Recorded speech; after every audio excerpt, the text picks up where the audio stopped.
Hello friends, मैं अतुल आप सभी का आपके अपने यूट्यूब चैनल लर्निंग पॉइंट 24/7 पर स्वागत करता हूं। मैं प्रतिदिन आप सभी के लिए फिजिक्स के इम्पोर्टेंट क्वेश्चन की वीडियोज लेकर के आता हूं। तो आइए चलते हैं आज के पहले क्वेश्चन की ओर। हमारा पहला क्वेश्चन है, निम्नलिखित में से किस में ऋणात्मक आवेश होता है? ऑप्शन ए है x Kiran, option be alpha कण, ऑप्शन सी बीटा कण और ऑप्शन डी गामा कण। तो यहाँ पर जो ऋणात्मक आवेश की बात कर रहा है, तो बीटा कण जो होते हैं उसमें हमारा क्या होता है, ऋणात्मक आवेश होता है। इसमें क्या होता है, हमारा ये निगेटिव चार्जेस होते हैं। और जो अल्फा कण होता है ये हमारा पॉजिटिव चार्ज होता है।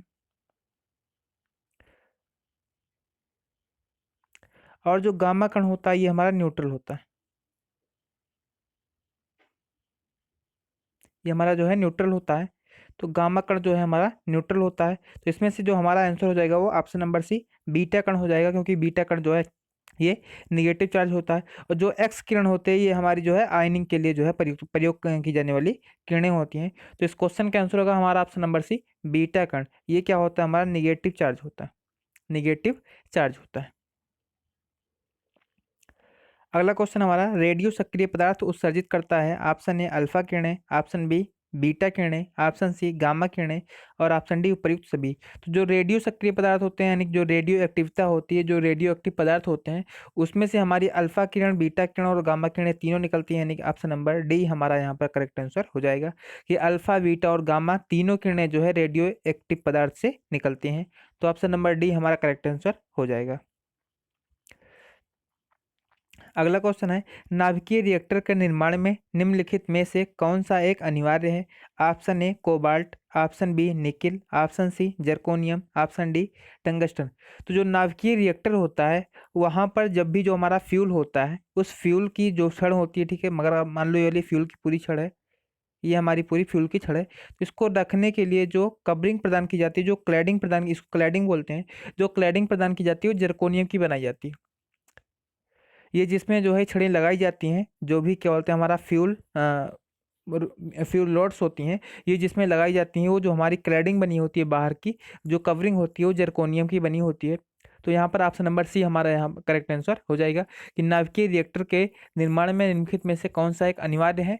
तो जर्कोनियम। अगर जर्कोनियम नहीं होगा तो हमारा फ्यूल रॉड होती है, उनको रखने के लिए क्लैडिंग नहीं मिलेगी। और जब उनको रखने के लिए क्लैडिंग नहीं मिलेगी तो यानी उनका जो है वहाँ पर अ, विखंडन नहीं किया किया जा सकता है। तो ऑप्शन नंबर सी यहाँ पर हमारा करेक्ट आंसर हो जाएगा कि जर्कोनियम जो है एक अनिवार्य तत्व होता है नाभिकीय रिएक्टर के निर्माण में।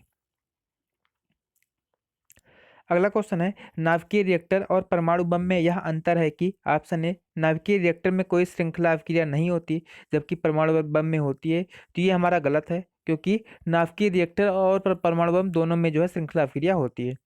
ऑप्शन बी नाभिकीय रिएक्टर में श्रृंखला अभिक्रिया नियंत्रित होती है। ऑप्शन बी सी नाभिकीय रिएक्टर में श्रृंखला अभिक्रिया नियंत्रित नहीं होती है।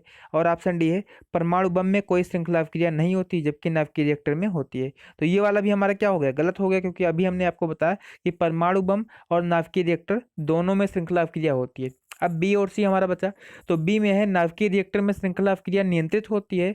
और ऑप्शन सी है नाभिकीय रिएक्टर में श्रृंखला अभिक्रिया नियंत्रित नहीं होती है। तो ये वाला भी हमारा क्या होता है, गलत हो जाता है, क्योंकि अगर नाभिकीय कोई भी रिएक्टर होता है, अगर मान लो जब भी श्रृंखला अभिक्रिया नियंत्रित नहीं होगी तो हमारा परमाणु बम कहलाएगा। और जब अभिक्रिया नियंत्रित होगी तब वही हमारा जो है नाभिकीय रिएक्टर कहलाता है। यानी कि ऑप्शन नंबर बी यहाँ पर हमारा करेक्ट आंसर हो जाएगा। ऑप्शन नंबर बी यहाँ पर हमारा करेक्ट आंसर हो जाएगा कि जो नाभिकीय रिएक्टर होता है उसमें जो श्रृंखला अभिक्रिया नियंत्रित होती है। तो ऑप्शन नंबर बी हमारा यहाँ पर करेक्ट आंसर हो जाएगा।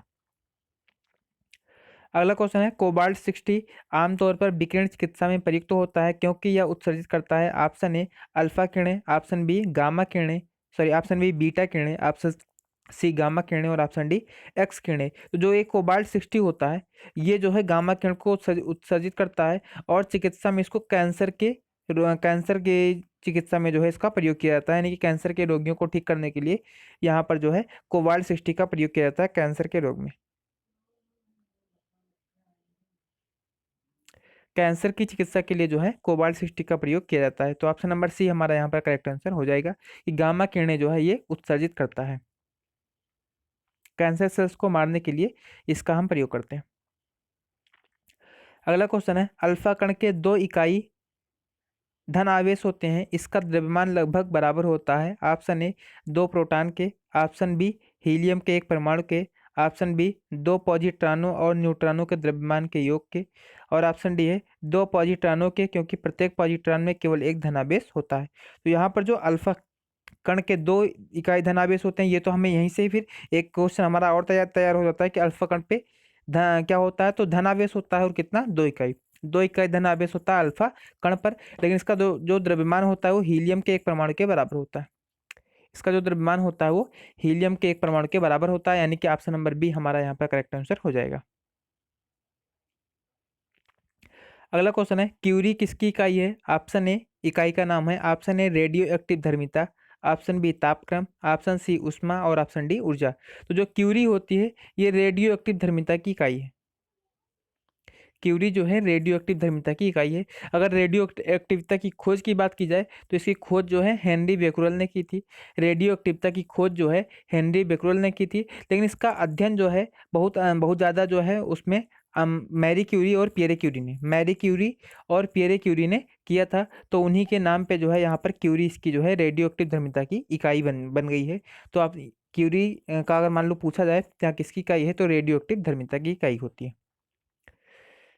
अगला क्वेश्चन है, नाभिकीय रिएक्टर में न्यूट्रॉन नियंत्रक के रूप में निम्नलिखित में से क्या प्रयोग किया जाता है? ऑप्शन ए भारी जल, option B graphite, option C cadmium या बोरान, ऑप्शन डी एल्यूमिनियम। तो यहाँ पर जो न्यूट्रॉन होते हैं, जैसे जो भी नाभिकीय रिएक्टर होता है वहाँ पर अगर वहाँ पर हमारे 2 न्यूट्रॉन निकलते हैं, या 2 या 2 से अधिक जो भी न्यूट्रॉन हमारे निकलते हैं, 0 या N1 से इसको डिनोट करते हैं। तो ये जो हमारा न्यूट्रॉन निकलता है, अगर मान लो किसी भी अभिक्रिया में 2 न्यूट्रॉन यहाँ से निकल रहा है, एक इधर से जा रहा है, एक इधर से जा रहा है, तो यहाँ पर जो है बोरान या कैडमियम की छड़ें लगाई जाती हैं। ये जो है एक न्यूट्रॉन को ये अवशोषित कर लेते हैं, एक न्यूट्रॉन यहाँ पर खत्म हो जाता है, ये आगे जाता है, एक अभिक्रिया फिर से करवाता है, फिर से यहाँ से 2 न्यूट्रॉन निकलते हैं, एक को फिर से अवशोषित अवशोषित कर लिया जाता है, और अगला जो है हमारा ऐसे बनता हुआ चला जाता है। यानी कि जो न्यूट्रॉन नियंत्रक के रूप में प्रयोग की जाने वाली छड़ें होती है कैडमियम या बोरान की छड़ें होती हैं। बोरान या कैडमियम की छड़ें जो है नाभिकीय रिएक्टर में न्यूट्रॉन को नियंत्रित करने के लिए प्रयोग की जाती है, यानी कि न्यूट्रॉन को वो अवशोषित कर लेती हैं, उसको एब्जॉर्ब कर लेती हैं। तो ऑप्शन नंबर सी हमारा यहाँ पर करेक्ट आंसर हो जाएगा।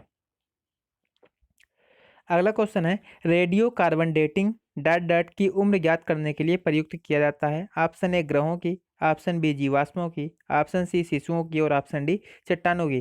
तो जो रेडियो कार्बन डेटिंग होता है ये हमारा जो है जीवाश्मों की उम्र ज्ञात करने के लिए, जीवाश्मों की एज ज्ञात करने के लिए प्रयोग किया जाता है, रेडियो कार्बन डेटिंग, जिसको नॉर्मली हम C14 के नाम से बोलते हैं। C14 जिसको हम कार्बन 14 या कार्बन 14 के नाम से बोलते हैं, रेडियो कार्बन डेटिंग होता है। इसके द्वारा हम जीवाश्मों की उम्र जो है ज्ञात करते हैं, यानी कि पता लगाते हैं कि जीवाश्म जो है कितना साल पुराना है। तो ऑप्शन नंबर बी हमारा यहाँ पर करेक्ट आंसर हो जाएगा।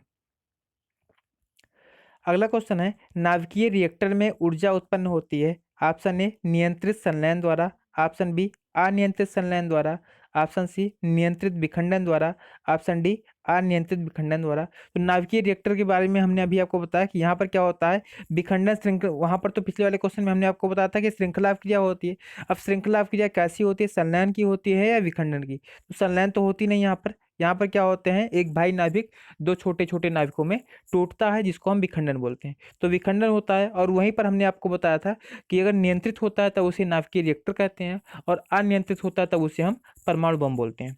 तो यहाँ पर जो नियंत्रित विखंडन होता है, नियंत्रित विखंडन होता है वो ये क्या होता है, हमारा करेक्ट आंसर हो जाता है कि नाभिकीय रिएक्टर में जो ऊर्जा उत्पन्न होती है वो नियंत्रित विखंडन द्वारा ऊर्जा उत्पन्न होती है, यानी कि ऑप्शन नंबर सी हमारा करेक्ट आंसर हो जाएगा। अगला क्वेश्चन है, पृथ्वी की आयु का निर्धारण निम्न में से किस विधि द्वारा किया जाता है? ऑप्शन ए कार्बन डेटिंग विधि से, ऑप्शन बी जैव तकनीक विधि से, ऑप्शन सी जैव घड़ी विधि से, और ऑप्शन डी यूरेनियम विधि से। तो कार्बन डेटिंग का तो अभी हमने बताया, इसको इसको द्वारा क्या करते हैं, जीवाश्म की जो है विधि, जीवाश्म की एज जो है निकालते हैं। और जो पृथ्वी की आयु का निर्धारण होता है वो यूरेनियम विधि के द्वारा किया जाता है। जो पृथ्वी की आयु का निर्धारण होता है वो यूरेनियम विधि द्वारा जो है किया जाता है। और अभी हमने जो है इससे पहले वाले वीडियो में आपको बताया था कि KAR विधि द्वारा चट्टानों की आयु का ज्ञात की जाती है। KAR यानी कि जो पोटेशियम आर्गन विधि होती है, इसके द्वारा चट्टानों की एज जो है निकाली जाती है। तो ऑप्शन नंबर डी यहाँ पर हमारा करेक्ट आंसर हो जाएगा। इस क्वेश्चन का आंसर होगा हमारा ऑप्शन नंबर डी, यूरेनियम विधि। अगला क्वेश्चन है नाभिकीय रिएक्टर में भारी जल का प्रयोग किस रूप में किया जाता है? ऑप्शन ए मंदक, ऑप्शन बी शीतलक, ऑप्शन सी परिरक्षक और ऑप्शन डी नियंत्रक। तो नाभिकीय रिएक्टर में जो भारी जल होता है, भारी जल का प्रयोग जो है हम शीतलक के रूप में करते हैं। भारी जल का प्रयोग जो है हम शीतलक के रूप में, सॉरी एक मिनट, इस वाले क्वेश्चन का आंसर होगा हमारा मंदक। भारी जल का प्रयोग जो है हम मंदक के रूप में करते हैं। शीतलक के रूप में जो है हम नॉर्मली यूरेनियम जो है, गलित यूरेनियम का प्रयोग किया जाता है शीतलक के रूप में। तो यहाँ पर जो भारी जल होता है इसका प्रयोग मंदक के रूप में किया जाता है, यानी कि ऑप्शन नंबर यहाँ ए हमारा यहाँ पर करेक्ट आंसर हो जाएगा कि नाभिकीय रिएक्टर में भारी जल का प्रयोग किस रूप में किया जाता है? तो मंदक के रूप में।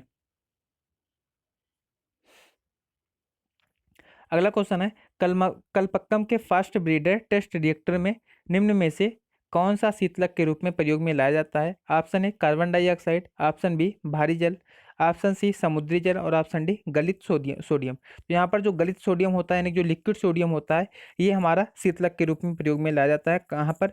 कलपक्कम के फास्ट ब्रीडर टेस्ट रिएक्टर में। तो ऑप्शन नंबर डी हमारा यहाँ पर करेक्ट आंसर हो जाएगा।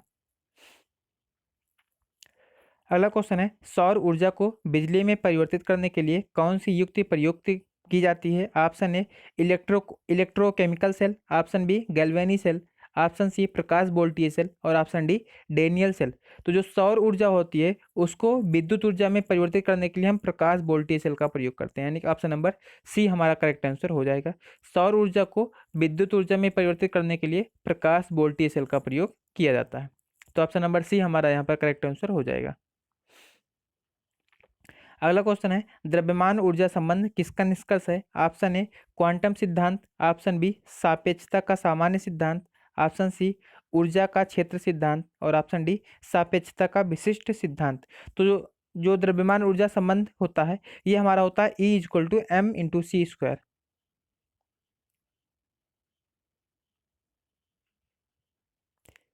E= क्या होता है हमारा? m×c²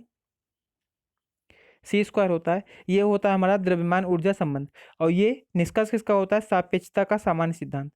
जो आइंस्टीन का सापेक्षता का सामान्य सिद्धांत है उसी से हमारा मिलता है E=mc²। तो ऑप्शन नंबर बी हमारा यहाँ पर करेक्ट आंसर हो जाएगा। यानी कि इस समीकरण के अकॉर्डिंग हमें ये पता चलता है कि किसी कोई भी जो द्रव्यमान होता है अगर उसको प्रकाश के वेग के दोगुने के साथ में, मतलब कि उस गति से उसको भेजा जाए कहीं पर, तो उससे के द्वारा हमें जो है ऊर्जा प्राप्त होगी, यानी कि वो ऊर्जा में परिवर्तित हो जाएगा। तो द्रव्यमान को ऊर्जा में और ऊर्जा को द्रव्यमान में परिवर्तित किया जा सकता है इस समीकरण के हिसाब से। तो ऑप्शन नंबर बी हमारा यहाँ पर करेक्ट आंसर हो जाएगा। अगला क्वेश्चन है अतिचालकता किस तापमान पर अत्यधिक आर्थिक महत्व की हो सकती है जिससे लाखों रुपए की बचत हो? ऑप्शन ए अत्यंत कम ताप पर, ऑप्शन बी उस तापमान पर जिस पर अर्धचालक हो जाता है, ऑप्शन सी सामान्य तापमान पर और ऑप्शन डी अत्यधिक ऊंचे तापमान पर। तो जो अतिचालकता होती है अगर ये हमें सामान्य तापमान पर प्राप्त हो जाए, जो सामान्य तापमान होता है जो नॉर्मली कमरे का रूम टेम्परेचर होता है जिसको हम 25 डिग्री सेल्सियस बोलते हैं, इसको बोलते हैं 25 डिग्री सेल्सियस। अगर इतने ताप पर जो है हमें पदार्थों में या धातुओं में जो है अतिचालकता का गुण देखने देखने को मिल जाए तो हमारे लिए जो है बहुत ज़्यादा आर्थिक आर्थिक महत्व का होगा, क्योंकि उसमें जो है उसका प्रतिरोध या रेजिस्टेंस उसका जीरो हो जाएगा और जिसके कारण हमें एक साइड उसके एक सिरे पर जितनी ऊर्जा देंगे उतनी ही ऊर्जा या उतनी ही धारा जो है विद्युत धारा उसके दूसरे सिरे पर हमें प्राप्त हो सकती है, यानी कि धारा का कोई भी लॉस उसमें नहीं होगा। तो ऑप्शन नंबर सी हमारा यहाँ पर करेक्ट आंसर हो जाएगा। अगला क्वेश्चन है परमाणु बम के विस्फोट में भारी मात्रा में ऊर्जा किसके कारण निकलती है? ऑप्शन ए द्रव्यमान का ऊर्जा में परिवर्तन, ऑप्शन बी रासायनिक ऊर्जा का ताप ऊर्जा में परिवर्तन, ऑप्शन सी यांत्रिक ऊर्जा का नाभिकीय ऊर्जा में परिवर्तन, ऑप्शन डी न्यूट्रॉन का प्रोटॉन में परिवर्तन।